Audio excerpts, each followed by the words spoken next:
Chapter 6, the standard deviation is a ruler. Remember, standard deviation is a measure of spread. It helps us figure out how far apart or how varying our data points are by subtracting them from the mean, how far away they are from the middle. This can be very useful, but if we want to compare two data sets that have different units, it can become problematic. Instead, we can standardize our standard deviation so comparison becomes easy. For example, suppose that a professional soccer team has the money to sign one additional player and they are considering either adding a goalie or a forward. The goalie has a 90% save percentage and the forward averages 1.2 goals a game. In this league, the typical goalie saves 86% of shots on average with a standard deviation of 5%, while the typical forward scores 0.9 goals per game on average with a standard deviation of 0.2%. Who is the better player at his position? Well, the goalie is 4% higher than average, and the forward is 0.3 goals higher than average. But which one is better? I don't know. Since we are comparing different units, we cannot just say the goalie is better since 4 is greater than 0.3. To make comparisons possible, we must consider where each player falls in the respective distributions. So what we're going to do is find the z-score.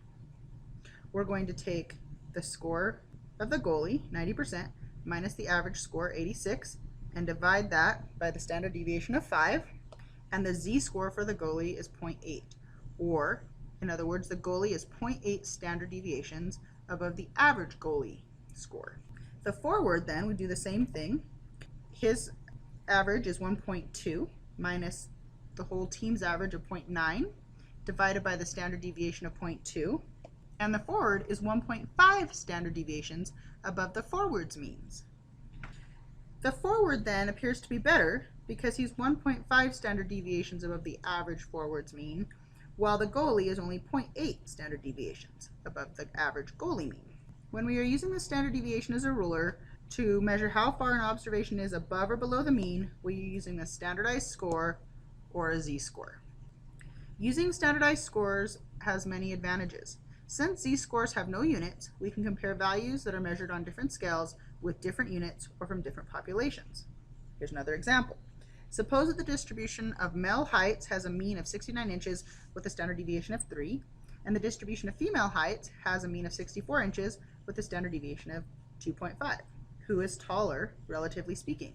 A 65-inch male compared to all other males, or a 60-inch female compared to all other females? In order to compare, we'll find their z-scores. For the male, we'll find the z-score of the male by doing the height of the male minus the average height of the male divided by the standard deviation, or 65 inches minus the average 69 inches divided by a standard deviation of 3. And the male is shorter than average with a standard deviation of negative 1.33. Do the same thing for the females. We'll find the z-score for the female.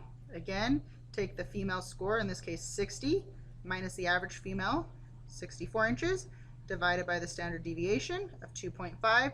And this female is even shorter than the male is relatively because she is minus 1.6 standard deviations below the average female. Now let's think about it this way. An exclusive club only allows members who are especially tall. The height requirement for women is 72 inches. What would be the equivalent requirement for men?